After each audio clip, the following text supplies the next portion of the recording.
सत श्री अकाल। न्यूज़ 18 पंजाब देख रहे सारे दर्शकों का स्वागत है। मैं हाँ विजय बराड़। सब तो पहला पंजाब के आंकड़ियां का जिक्र करते हैं। अज की पंजाब की अपडेट 1500 के करीब पहुंच चुके ने कोरोना के मामले सूबे च हुण तक।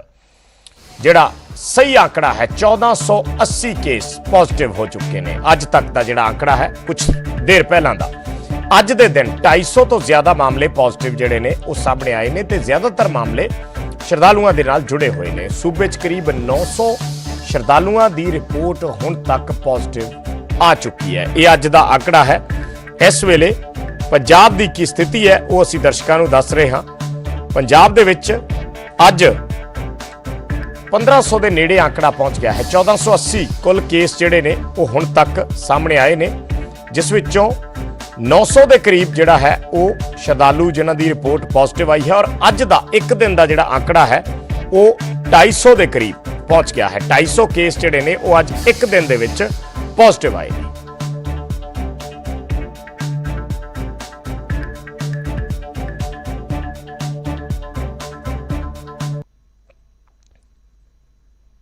सो सूबे च 1480 केस कुल ने, जिवें असीं दस रहे हैं एक दिन च 250 केस आए। और अगर इन्हां नूं अलग अलग जिलिਆਂ ਦੇ ਹਿਸਾਬ ਨਾਲ देखिए तो गुरदासपुर च अज 48 मामले, तरनतारन दे विच 47 मामले सामने आए, फाजिलका दे विच 36 मामले, फरीदकोट च 26 मामले, अमृतसर ते मुक्तसर दे विच 15-15 केस सामने आए, संगरूर च 22, लुधियाना च 14, मोगा च 9 केस आए, जलंधर च 5, कपूरथला च 4 केस आए। सो अज 250 के करीब मामले जिहड़े ने अज एक दिन दे विच सामने आए ने। हुण तक कोरोना दे नाल 25 मौतां हो चुकियां ने। 133 मरीज हुण तक ठीक होके अपने घरां नूं परते ने। इन्हां मामलिਆਂ ਦੇ ਵਿੱਚ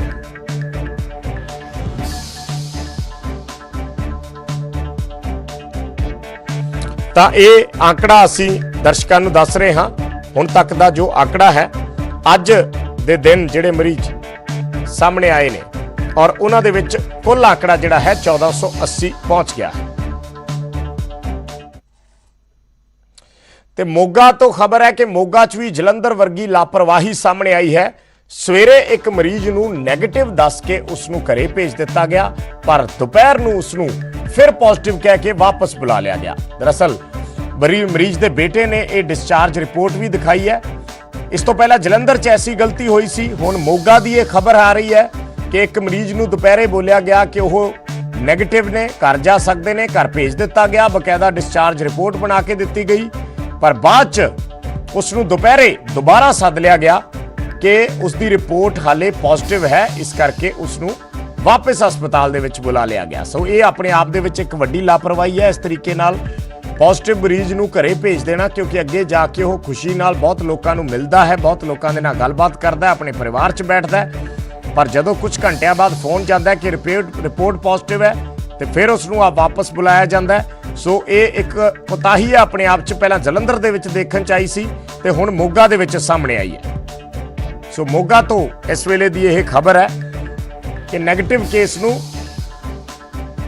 पॉजिटिव केस नूं नैगेटिव दस के पहला घरे भेजा गया। दीपक सिंगला मेरे सहयोगी जुड़े ने। दीपक, पूरा मामला समझना चाहांगे, कौन व्यक्ति सी, कदों दा दाखिल सी, कित्थे दाखिल सी, की होया, क्यों भेजिया ते क्यों वापस बुलाया? विजयपाल, ये मोगा दे विच जिहड़ियां भी कोरोना पॉजिटिव कदे नैगेटिव दी रिपोर्टां आ रही उहदे विच काफ़ी गड़बड़ी आ रही है। गड़बड़ी के कारण जिथे सेहत महकमा भी परेशान है, उत्थे लोग तां खासे परेशान है, क्योंकि अज सवेरे जिहड़ी घटना सामने आई है, पहलां तां एक 19 लोगों की रिपोर्ट नैगेटिव दसी जाती सी। उस तो बाद 2 घंटे बाद दस्सिया जाता है कि वही रिपोर्ट है, वही 19 लोगों के विचों 9 लोग है जिहड़े वो पॉजिटिव दसे जाते हैं। और वड्डी गल ये भी गल सामने आई है, जिहड़े 3 लोग इन्हां दे विचों नैगेटिव दसे गए सी, उन्हां दी एक कुलदीप सिंह है जिहड़ा डिस्चार्ज समरी दे के उन्हां नूं वापस घर भेज दिता गया सीगा। और 2 घंटे बाद ही उन्हां नूं ये कह के वापस लिआंदा कि उन्हां दी रिपोर्ट पॉजिटिव है। हालांकि मोगा दे एक क्वारंटीन सेंटर है सेंट जोसफ स्कूल दे विच, उत्थे क्वारंटीन किया गया सी। क्वारंटीन करन तो बाद अज एक डिस्चार्ज समरी दे के उन्हां नूं घर भेज दिता गया सी। घरे भेजन तो बाद तकरीबन 2 घंटे बाद डिपार्टमेंट वालों फोन जाता है कि तुहाडा कुलदीप सिंह है जिहड़ा ये पॉजिटिव है, इहनूं वापस लिआंदा जावे। और गड्डी जांदी है, एक गड्डी जाके उन्हां नूं पॉजिटिव दे केस दे विच लिया के मोगा दे सरकारी हॉस्पिटल दे विच आइसोलेशन सेंटर दे विच रखिया जांदा है। और उत्थे ही पहुंचे उन्होंने बेटे ने साफ तौर पर कहा, एक डिस्चार्ज समरी दिखाई है कि इन्हों क्वारंटीन किया गया सी, ये श्रद्धालु है। जो ये वापस आए सी ਇਹਨਾਂ ਨੂੰ ਸੈਂਟ ਜੋਸਫ ਸਕੂਲ ਦੇ ਵਿੱਚ ਕੁਆਰੰਟਾਈਨ ਕਰਨ ਤੋਂ ਬਾਅਦ ਅੱਜ ਡਿਸਚਾਰਜ ਸਮਰੀ ਦੇ ਕੇ ਇਹਨਾਂ ਨੂੰ ਡਿਸਚਾਰਜ ਕੀਤਾ ਗਿਆ ਸੀ ਔਰ ਘਰੇ 14 ਦਿਨ ਲਈ ਹੋਮ ਕੁਆਰੰਟਾਈਨ ਕਰਨ ਲਈ ਕਿਹਾ ਗਿਆ ਸੀ। ਲੇਕਿਨ ਉਸ ਤੋਂ ਥੋੜੀ ਦੇਰ ਬਾਅਦ ਫੋਨ ਆਉਂਦਾ ਔਰ ਫੋਨ ਆਉਣ ਤੋਂ ਬਾਅਦ ਗੱਡੀ ਆਉਂਦੀ ਉਹਨਾਂ ਦੇ ਪਿੰਡ ਦੇ ਵਿੱਚ, ਜਿੱਥੋਂ ਲੈ ਕੇ ਇਹਨਾਂ ਨੂੰ ਵਾਪਸ ਸਰਕਾਰੀ ਹਸਪੀਟਲ ਦੇ ਆਈਸੋਲੇਸ਼ਨ ਸੈਂਟਰ ਦੇ ਵਿੱਚ ਰੱਖਿਆ ਜਾਂਦਾ। ਵਿਜੇਪਾਲ, ਸਾਫ਼ ਤੌਰ ਤੇ ਕਿਤੇ ਨਾ ਕਿਤੇ ਰਿਪੋਰਟਾਂ ਦੇ ਵਿੱਚ ਕਿਤੇ ਨਾ ਕਿਤੇ ਗੜਬੜੀ ਆ ਰਹੀ ਹੈ। ਸਿਹਤ ਮਹਿਕਮਾ ਵੀ ਇਸ ਵਾਸਤੇ ਪਰੇਸ਼ਾਨ ਹੈ, ਲੇਕਿਨ ਖੁੱਲ੍ਹ ਕੇ ਉਹ ਵੀ ਬੋਲਣ ਨੂੰ ਤਿਆਰ ਨਹੀਂ, ਕਿਉਂਕਿ ਅਗਰ ਫਰੀਦਕੋਟ ਤੋਂ ਟੈਸਟ ਹੋ ਕੇ ਆਉਂਦੇ ਆ ਤਾਂ ਜ਼ਾਹਿਰ ਹੈ ਕਿਤੇ ਨਾ ਕਿਤੇ ਇਹਦੇ ਵਿੱਚ ਕੋਈ ਨਾ ਕੋਈ ਦੋ ਰਾਏ ਹੈ, ਕਿਤੇ ਨਾ ਕਿਤੇ ਸ਼ੰਕਾ ਹੈ, ਕਦੇ ਪੋਜ਼ਿਟਿਵ ਆਉਂਦੀ ਹੈ ਕਦੇ ਨੈਗੇਟਿਵ ਆਉਂਦੀ ਹੈ। ਕਿਉਂਕਿ ਇਸ ਤੋਂ ਪਹਿਲਾਂ ਵੀ ਇੱਕ ਪੇਸ਼ੈਂਟ ਆਇਆ ਸੀ ਜਿਹਨੇ ਫੇਸਬੁੱਕ ਤੇ ਲਾਈਵ ਹੋ ਕੇ ਆਪਣੀ ਰਿਪੋਰਟ ਤੇ ਸਵਾਲ ਉਠਾਏ ਸੀ ਔਰ ਉਸ ਤੋਂ ਬਾਅਦ ਵੀ ਉਹਦੀ ਰਿਪੋਰਟ ਸ਼ੰਕਾ ਦੇ ਵਿੱਚ ਹੈ, ਕਦੇ ਪੋਜ਼ਿਟਿਵ ਹੈ ਕਦੇ ਨੈਗੇਟਿਵ ਹੈ। ਕਈ ਮਾਮਲੇ ਇਸ ਤਰ੍ਹਾਂ ਦੇ ਹੋ ਚੁੱਕੇ ਆ, ਇਹਨੂੰ ਬਹੁਤ ਜ਼ਿਆਦਾ ਧਿਆਨ ਰੱਖਣ ਦੀ ਲੋੜ ਹੈ, ਕਿਉਂਕਿ ਇਹਦੇ ਵਾਸਤੇ ਜਿਹੜੇ ਲੋਕ ਇਸ ਕਦੇ ਨੈਗੇਟਿਵ ਆਉਂਦੇ ਆ ਪੋਜ਼ਿਟਿਵ ਆਉਂਦੇ ਆ, ਉਹਨਾਂ ਵਾਸਤੇ, ਉਹਨਾਂ ਦੇ ਪਰਿਵਾਰਾਂ ਵਾਸਤੇ ਕਿਤੇ ਨਾ ਕਿਤੇ ਬਹੁਤ ਵੱਡੀ ਜਿਹੜੀ ਹੈ ਪਰੇਸ਼ਾਨੀ ਵਾਲੀ ਗੱਲ ਹੈ। ਔਰ ਹੁਣ ਇਸ ਨੂੰ ਲੈ ਕੇ ਕੋਈ ਅਧਿਕਾਰੀ ਕੀ ਕਹਿ ਰਹੇ ਹੈ? ਕੋਈ ਕਿਸ ਵਿਅਕਤੀ ਦੀ ਇਹ ਗਲਤੀ ਹੈ, ਇਹ ਪਤਾ ਲੱਗ ਪਾਇਆ ਦੀਪਕ?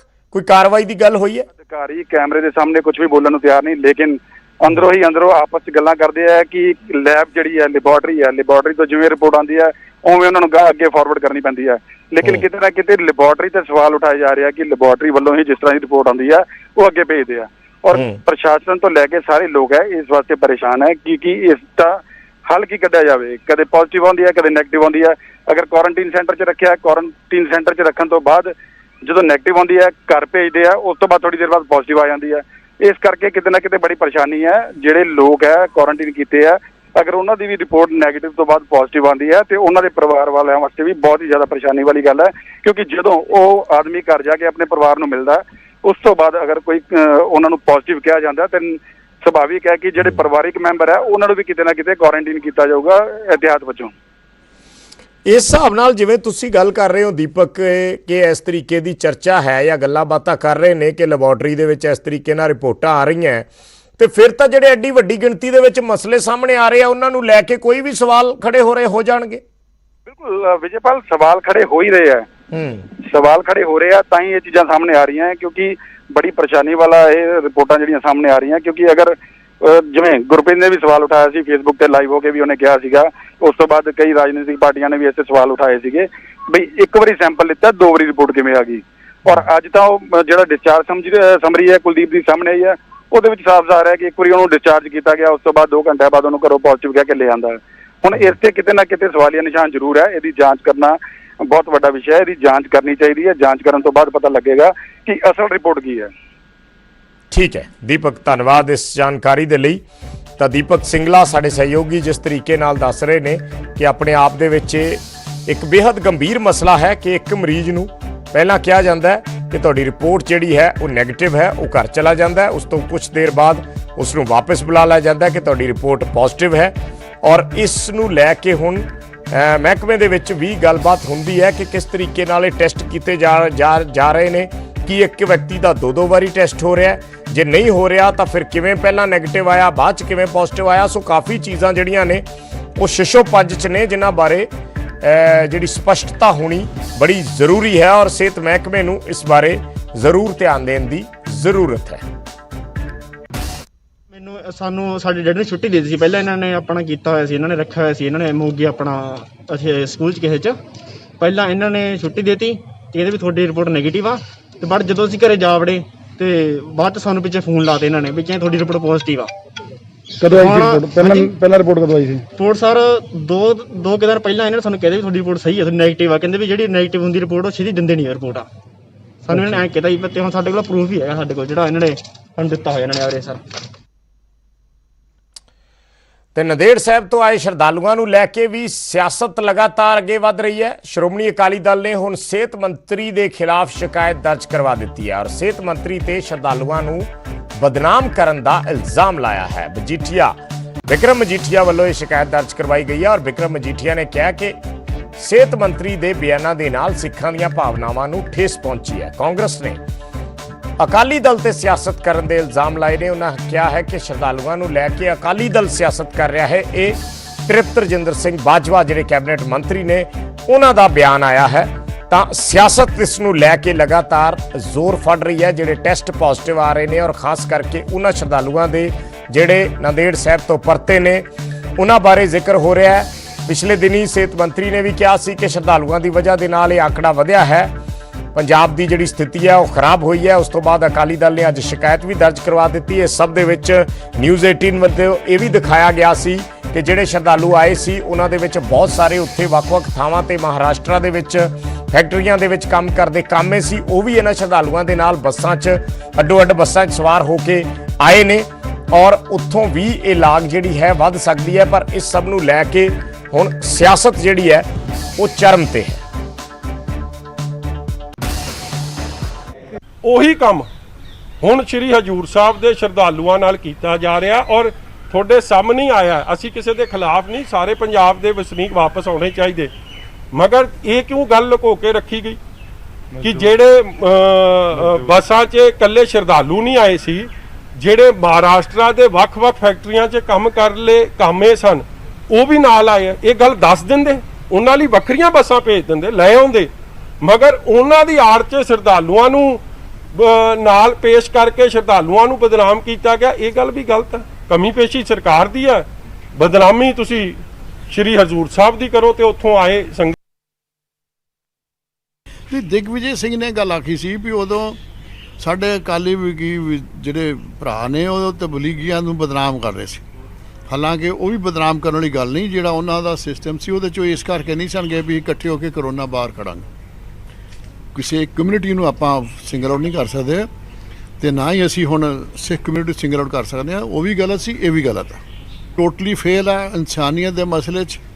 ਅਕਾਲੀ ਦਲ ਦਾ ਇੱਕ ਲੀਡਰ ਵੀ ਜਿਹੜੇ ਵਿਚਾਰੇ ਉਧਰੋਂ ਬਿਮਾਰ ਹੈ ਉਹਨਾਂ ਦਾ ਪਤਾ ਲੈਣ ਨਹੀਂ ਗਿਆ, ਉਹਨਾਂ ਦੀ ਦੇਖਭਾਲ ਕਰਨੀ ਗਿਆ।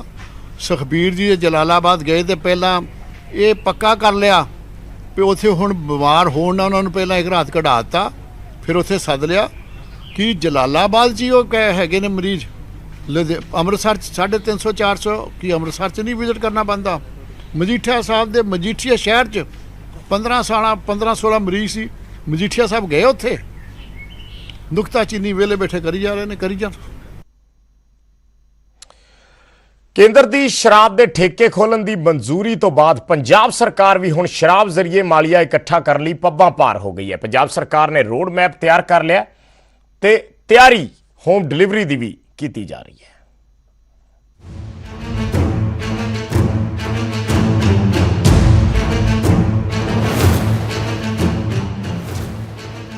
ਲੌਕਡਾਊਨ ਦੇ ਸਾਈਡ ਇਫੈਕਟ ਤੋਂ ਉੱਭਰਨ ਦੇ ਲਈ ਹੁਣ ਸਰਕਾਰਾਂ ਨੂੰ ਸਿਰਫ ਸ਼ਰਾਬ ਸਹਾਰਾ ਲੱਗ ਰਹੀ ਹੈ।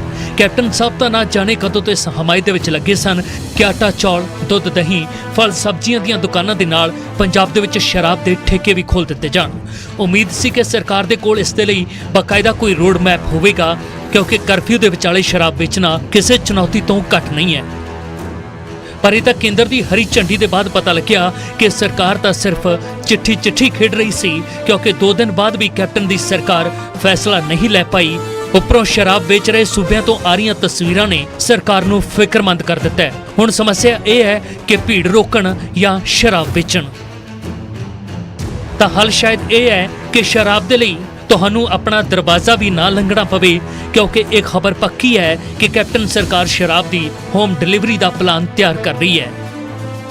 ਜੀ ਹਾਂ, ਇੱਕ ਕਲਿੱਕ ਜਾਂ ਇੱਕ ਕਾਲ ਤੇ ਤੁਹਾਡੀ ਪਸੰਦ ਦਾ ਬ੍ਰਾਂਡ ਤੁਹਾਡੇ ਦਰਵਾਜ਼ੇ ਤੇ ਹੋਵੇਗਾ ਤੇ ਫਿਰ ਮਜ਼ੇ ਲੁੱਟਣਾ ਪੂਰੇ ਸੋਸ਼ਲ ਡਿਸਟੈਂਸਿੰਗ ਦੇ ਨਾਲ। ਵੈਸੇ ਤਾਂ ਇਸ ਫਾਰਮੂਲੇ ਤੇ ਛੱਤੀਸਗੜ੍ਹ ਦੇ ਵਿੱਚ ਕਾਂਗਰਸ ਦੀ ਸਰਕਾਰ ਕੰਮ ਸ਼ੁਰੂ ਕਰ ਚੁੱਕੀ ਹੈ ਅਤੇ ਸ਼ਰਾਬ ਦੇ ਸ਼ੌਕੀਨ ਆਧਾਰ ਕਾਰਡ ਦਾ ਇਸਤੇਮਾਲ ਕਰਕੇ ਧੜਾਧੜ ਆਨਲਾਈਨ ਆਰਡਰ ਕਰ ਰਹੇ ਨੇ, ਜਿਸ ਦੀ ਫੀਸ ਸਰਕਾਰ ਨੇ ਕੇਵਲ 120 ਰੁਪਏ ਰੱਖੀ ਹੈ। ਹੋ ਸਕਦਾ ਹੈ ਕਿ ਪੰਜਾਬ ਵਿੱਚ ਕਾਂਗਰਸ ਦੀ ਸਰਕਾਰ ਵੀ ਕੁਝ ਅਜਿਹਾ ਹੀ ਫਾਰਮੂਲਾ ਲੈ ਕੇ ਆਵੇ, ਪਰ ਦਿੱਕਤ ਇਹ ਹੈ ਕਿ ਇਸ ਫਾਰਮੂਲੇ ਨੂੰ ਅਮਲ ਵਿੱਚ ਆਉਣ ਤੋਂ ਪਹਿਲਾਂ ਹੀ ਆਵਾਜ਼ਾਂ ਉੱਠਣ ਲੱਗੀਆਂ ਨੇ ਅਤੇ ਉਹ ਵੀ ਸਰਕਾਰ ਦੇ ਅੰਦਰੋਂ। ਕੈਬਨਿਟ ਦੀ ਬੈਠਕ ਵਿੱਚ ਆਖਰੀ ਮੋਹਰ ਲੱਗਣਾ ਹਾਲੇ ਬਾਕੀ ਹੈ, ਪਰ ਕੈਪਟਨ ਦੇ ਮੰਤਰੀ ਨੇ ਖੁੱਲ੍ਹੇਆਮ ਕਹਿ ਦਿੱਤਾ ਹੈ ਕਿ ਇਹ ਠੀਕ ਨਹੀਂ ਹੈ। ਹਾਲਾਂਕਿ ਇਸ ਦਾ ਇਹ ਮਤਲਬ ਨਹੀਂ ਹੋਇਆ ਕਿ ਬਾਜਵਾ ਸਾਹਿਬ ਸ਼ਰਾਬ ਦੀਆਂ ਦੁਕਾਨਾਂ ਦੇ ਸ਼ਟਰ ਚੁੱਕਣ ਦੇ ਖਿਲਾਫ ਨੇ, ਉਹ ਤਾਂ ਸਿਰਫ ਆਨਲਾਈਨ बिक्री पे ऐतराज कर रहे ने। कल या परसों कैबिनेट होगी, उसमें फैसला हो जाएगा। मैं इस पक्ष में हूँ, खोलने चाहिए। ऑनलाइन डिलीवरी की बात भी आ रही है। मैं ऑनलाइन डिलीवरी के मैं खिलाफ हूँ। मैं चाहता हूँ कि ठेके सीधे खोलने चाहिए। अपने दे ही गिले शिकविਆਂ ਦੇ ਵਿੱਚ ਉਲਝੀ ਸਰਕਾਰ ਦੇ ਲਈ ਵਿਰੋਧੀ ਧਿਰਾਂ ਤੋਂ ਪਾਰ ਪਾਉਣਾ ਇੱਕ ਚੁਣੌਤੀ ਹੈ। ਹੁਣ ਜ਼ਰਾ ਸੋਚੋ ਕਿ ਜਦੋਂ ਆਪਣਿਆਂ ਦਾ ਇਹ ਅੰਦਾਜ਼ ਹੈ ਤਾਂ ਫਿਰ ਵਿਰੋਧੀਆਂ ਦੇ ਤੇਵਰ ਕਿੰਨੇ ਤਲਖ ਹੋਣਗੇ। ਕੋਈ ਸਰਕਾਰ ਕੁਝ ਹੋਰ ਕੰਮ ਕਰਦੀ ਤੇ ਉਹ ਫੇਰ ਅਸੀਂ ਕਿੰਤੂ ਪਰੰਤੂ ਨਾ ਕਰਦੇ, ਮਗਰ ਅੱਜ ਜਦ ਖਾਣ ਨੂੰ ਤਾਂ ਰੋਟੀ ਮਿਲ ਨਹੀਂ ਰਹੀ, ਪੰਜਾਬੀ ਭੁੱਖਾ ਸੋ ਰਿਹਾ, ਲੇਬਰ ਤੁਹਾਡੀ ਜਿਹੜੀ ਬੈਕਬੋਨ ਹੈ ਇਕਨੋਮੀ ਦੀ, ਉਹ ਇਸ ਦਰਦ ਕਰਕੇ, ਇਸ ਦੁੱਖ ਕਰਕੇ 1200 ਕਿਲੋਮੀਟਰ ਆਪਦੇ ਸਾਈਕਲ ਚਲਾ ਕੇ ਤੁਰ ਕੇ ਆਪਦੇ ਘਰਾਂ ਨੂੰ ਮੁੜੀ ਜਾਂਦੇ। ਅੱਜ ਵੀ 8.5 ਲੱਖ ਰਜਿਸਟਰਡ ਹੋ ਗਏ ਆ। ਜੇ ਇਹੀ ਧਿਆਨ ਇਹਨਾਂ ਉਹਨਾਂ ਦੇ ਘਰ ਤੱਕ ਰੋਟੀ ਪਹੁੰਚਾਉਣ ਨੂੰ ਲਾਇਆ ਹੁੰਦਾ ਤੇ ਅੱਜ ਉਹ ਪੰਜਾਬ ਛੱਡ ਕੇ ਆਪਦੇ ਘਰਾਂ ਨੂੰ ਵਾਪਸ ਨਾ ਜਾਂਦੇ ਔਰ ਪੰਜਾਬ ਦੀ ਇਕਨੋਮੀ ਨੂੰ ਵੱਡਾ ਹਿੱਟ ਲੱਗਣ ਤੋਂ ਬਚਾ ਰਹੇ ਜਾਂਦੇ। ਸਿਆਸਤ ਵਿੱਚ ਆਪਣੇ ਤਰਕ ਤੇ ਦਲੀਲਾਂ ਨੇ, ਪਰ ਸ਼ਰਾਬ ਦੀ ਹੋਮ ਡਿਲੀਵਰੀ ਦੀ ਚਰਚਾ ਨੇ ਪੁਲਿਸ ਦੇ ਪਸੀਨੇ ਛੁਡਾ ਦਿੱਤੇ ਨੇ। ਵਜ੍ਹਾ ਹੈ ਆਨਲਾਈਨ ਠੱਗਾਂ ਦਾ ਨੈਟਵਰਕ ਜੋ ਲਾਕਡਾਊਨ ਦੇ ਬਾਅਦ ਵੀ ਐਕਟਿਵ ਹੈ, ਸ਼ਰਾਬ ਦੇ ਨਾਮ ਤੇ ਲੋਕਾਂ ਨੂੰ ਚੂਨਾ ਲਗਾ ਰਿਹਾ ਹੈ। ਇਨ ਅ ਵੇ ਸਟੈਪ ਹੈ ਕਿ ਸੋਸ਼ਲ ਡਿਸਟੈਂਸਿੰਗ ਤੇ plus spread of corona virus ਉੱਥੇ ਉਹਨੂੰ ਰੋਕਿਆ ਜਾ ਸਕੇ ਤੇ ਸਟੈਪ ਬਹੁਤ ਵਧੀਆ ਹੈ। ਬਟ ਮੇਰੀ ਸਾਰਿਆਂ ਨੂੰ ਇਹੀ ਅਪੀਲ ਹੈ ਕਿ ਜਿਹੜੇ ਕੀ ਸਟੈਪਸ ਹੋ ਸਕਦੇ ਨੇ ਇਸ ਦੇ ਵਿੱਚ, ਜਿਹੜੇ ਕਿ ਸਾਨੂੰ ਮਤਲਬ ਜਿਸ ਤੋਂ ਫਰਾਡ ਪਤਾ ਲੱਗੇਗਾ। 1 ਕਿ ਉਹ ਕਾਲ ਜਾਂ ਟੈਕਸਟ ਤੁਹਾਡੇ ਕਿਸੇ ਵੀ ਨੋਨ ਜਾਂ ਲਿਸਟ ਵਿੱਚ ਦਿੱਤੀ, ਅਗਰ ਕੋਈ ਗਵਰਨਮੈਂਟ ਲਿਸਟ ਸ਼ੇਅਰ ਕਰਦੀ ਹੈ ਉਸ ਦੇ ਵਿੱਚ ਕਿਤੇ ਵੀ ਉਹ ਰਿਫਲੈਕਟ ਨਹੀਂ ਹੋ ਰਹੀ। ਸੈਕੰਡਲੀ, ਅਗਰ ਬੰਦਾ OTP ਮੰਗਦਾ ਹੈ ਤਾਂ ਸਮਝੋ ਕਿ ਉਹ ਇੱਕ ਫਰਾਡ ਹੈ। ਇਹ ਸਿੱਧਾ ਸਿੰਪਲ ਇੱਕ ਫਾਰਮੂਲਾ ਹੈ। ਇਫ ਕੋਈ ਵੀ ਬੰਦਾ ਤੁਹਾਡੇ ਤੋਂ OTP ਸ਼ੇਅਰ ਕਰਨ ਲਈ ਕਹਿੰਦਾ ਹੈ ਤਾਂ ਪਹਿਲਾਂ ਤੁਹਾਡੇ ਦਿਮਾਗ 'ਚ ਸਭ ਤੋਂ ਪਹਿਲਾਂ ਜਿਹੜਾ ਇੱਕ ਕੁਐਸਚਨ ਮਾਰਕ ਕਿ ਇਹ ਫਰਾਡ ਹੈ। ਸ਼ਰਾਬ ਨੂੰ ਲੈ ਕੇ ਪੰਜਾਬ ਵਿੱਚ ਹਾਲੇ ਤੱਕ ਕਈ ਕਿੰਤੂ ਪ੍ਰੰਤੂ ਨੇ, ਪਰ ਇਸ ਸਭ ਦੇ ਵਿਚਾਲੇ ਸ਼ਰਾਬ ਦੇ ਸ਼ੌਕੀਨ ਬੇਤਾਬ ਹੁੰਦੇ ਜਾ ਰਹੇ ਨੇ ਅਤੇ ਉਹ ਡੁੱਬਦੀ ਅਰਥ ਵਿਵਸਥਾ ਨੂੰ ਸਹਾਰਾ ਦੇਣ ਦੇ ਲਈ ਕਰੀਬ 1.5 ਮਹੀਨੇ ਤੋਂ ਇੰਤਜ਼ਾਰ ਵਿੱਚ ਬੈਠੇ ਨੇ। ਕਿਉਂਕਿ ਇਕੱਲੇ ਪੰਜਾਬ ਵਿੱਚ ਨਹੀਂ ਬਲਕਿ ਦੇਸ਼ ਦੇ ਵਿੱਚ ਵੀ ਲਗਭਗ ਹਰ ਸਰਕਾਰ ਇਹ ਮੰਨ ਕੇ ਬੈਠੀ ਹੈ ਕਿ ਜਦੋਂ ਉਹਨਾਂ ਦਾ ਜਾਮ ਛਲਕੇਗਾ ਤਾਂ ਹੀ ਅਰਥ ਵਿਵਸਥਾ ਦੇ ਵਿੱਚ ਰਵਾਨਗੀ ਆਵੇਗੀ। Bureau report, news 18। ਤੇ ਉਧਰ ਦਿੱਲੀ ਸਰਕਾਰ ਨੇ ਸ਼ਰਾਬ ਦੀਆਂ ਕੀਮਤਾਂ 'ਚ ਇੱਕਦਮ ਭਾਰੀ ਇਜ਼ਾਫਾ ਕਰ ਦਿੱਤਾ ਹੈ। ਇੱਥੇ ਇੱਕ ਹੀ ਝਟਕੇ 'ਚ ਸ਼ਰਾਬ ਦੀਆਂ ਕੀਮਤਾਂ 70% ਤੱਕ ਵਧਾ ਦਿੱਤੀਆਂ ਗਈਆਂ ਨੇ।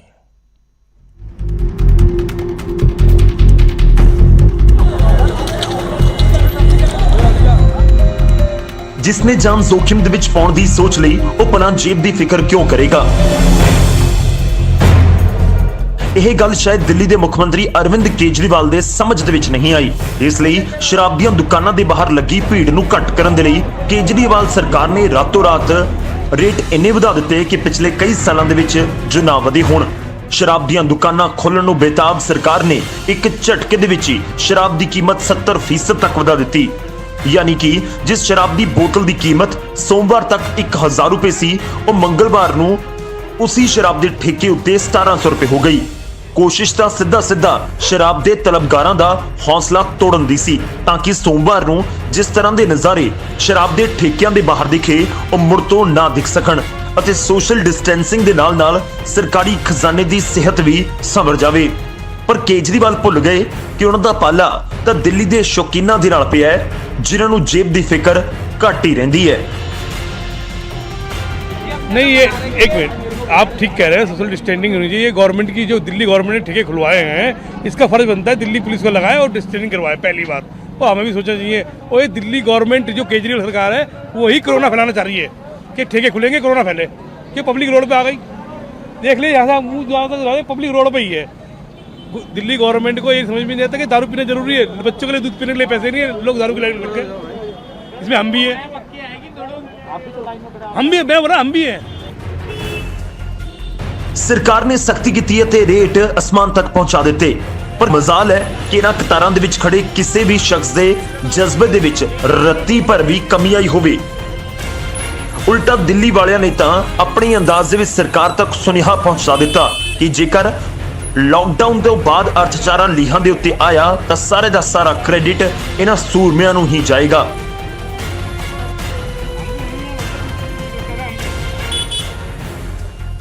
हुण शराबियां दुकान खोलण नाल सिर्फ बुरा नहीं हो रहा, बुरा सोचण वाले सोचते रहे, पर हकीकत यह है कि सरकार मन चुकी है। शराब बेशक लोगों के लिए हानिकारक होंदी रहे, पर मौजूदा हालात च सरकारी खजाने अते देश के अर्थचारे के लिए तां इह तंदुरुस्ती दा टॉनिक है। ਤੁਸੀਂ ਕਹੋਗੇ ਕਿ ਦਿੱਲੀ ਦੀ ਖਬਰ ਕਿਉਂ ਦੱਸ ਰਹੇ ਹਾਂ, ਤਾਂ ਜਨਾਬ ਦਿੱਲੀ ਦੀ ਖਬਰ ਨੇ ਧੜਕਣਾ ਪੰਜਾਬ ਦੀਆਂ ਵੀ ਵਧਾ ਰੱਖੀਆਂ ਨੇ, ਕਿਉਂਕਿ ਪਲਾਨਿੰਗ ਤਾਂ ਇੱਥੇ ਵੀ ਠੇਕਿਆਂ ਨੂੰ ਖੋਲਣ ਦੀ ਸੀ, ਬਸ ਥੋੜਾ ਕੁਝ ਕਾਗਜ਼ੀ ਕਾਰਵਾਈ ਦੇ ਵਿੱਚ ਮਾਮਲਾ ਅਟਕ ਗਿਆ। ਕੀਮਤ ਦਾ ਤਾਂ ਪਤਾ ਨਹੀਂ, ਪਰ ਯਕੀਨ ਮੰਨੋ ਪੰਜਾਬ ਸਰਕਾਰ ਸ਼ਰਾਬ ਦੇ ਸ਼ੌਕੀਨਾਂ ਨੂੰ ਅਜਿਹੀ ਸਹੂਲਤ ਦੇਣ ਦੀ ਤਿਆਰੀ ਕਰ ਰਹੀ ਹੈ ਜਿਸ ਦੇ ਬਾਰੇ ਵਿੱਚ ਸ਼ਾਇਦ ਕਿਸੇ ਹੋਰ ਸੂਬੇ ਨੇ ਸੋਚਿਆ ਵੀ ਨਾ ਹੋਵੇ।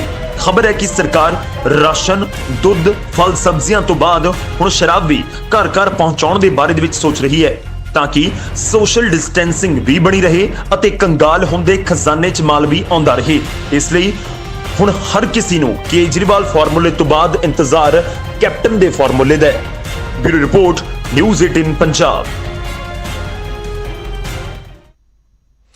ਤੇ ਕਰੋਨਾ ਮਹਾਮਾਰੀ ਸਮੇਂ ਸ਼ਰਾਬ ਦੇ ਠੇਕੇ ਖੋਲ੍ਹਣ ਤੇ ਸਵਾਲ ਵੀ ਉੱਠ ਰਹੇ ਨੇ ਕਿ ਪਹਿਲਾਂ ਜਾਨ ਜ਼ਰੂਰੀ ਹੈ ਕਿ ਜਾਮ। ਪਰ ਅਸੀਂ ਤੁਹਾਨੂੰ ਦੱਸਦੇ ਹਾਂ ਕਿ ਸ਼ਰਾਬ ਦੇ ਠੇਕੇ ਖੋਲ੍ਹਣ ਦੇ ਪਿੱਛੇ ਅਸਲੀ ਵਜ੍ਹਾ ਕੀ ਹੈ ਤੇ ਸੂਬਿਆਂ ਦੀ ਆਰਥਿਕ ਸਿਹਤ ਤੇ ਇਸ ਦਾ ਕੀ ਅਸਰ ਪਏਗਾ।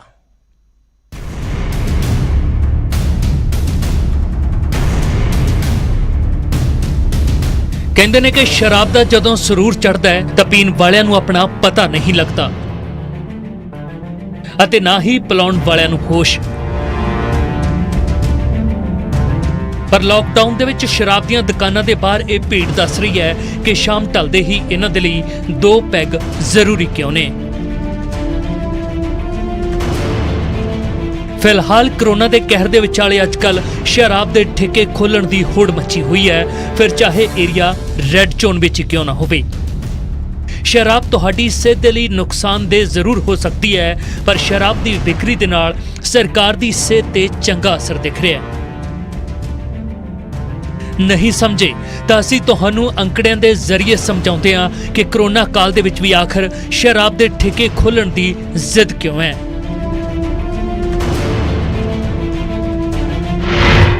ਦਰਅਸਲ ਪੰਜਾਬ ਨੂੰ ਪਿਛਲੇ ਵਿੱਤੀ ਵਰ੍ਹੇ ਦੇ ਵਿੱਚ ਸ਼ਰਾਬ ਤੋਂ 5150 ਕਰੋੜ ਰੁਪਏ ਦਾ ਮੁਨਾਫਾ ਹੋਇਆ ਸੀ ਅਤੇ ਇਸ ਸਾਲ ਪੰਜਾਬ ਸਰਕਾਰ ਨੇ 6201 ਕਰੋੜ ਰੁਪਏ ਦਾ ਟੀਚਾ ਮਿੱਥ ਰੱਖਿਆ ਹੈ।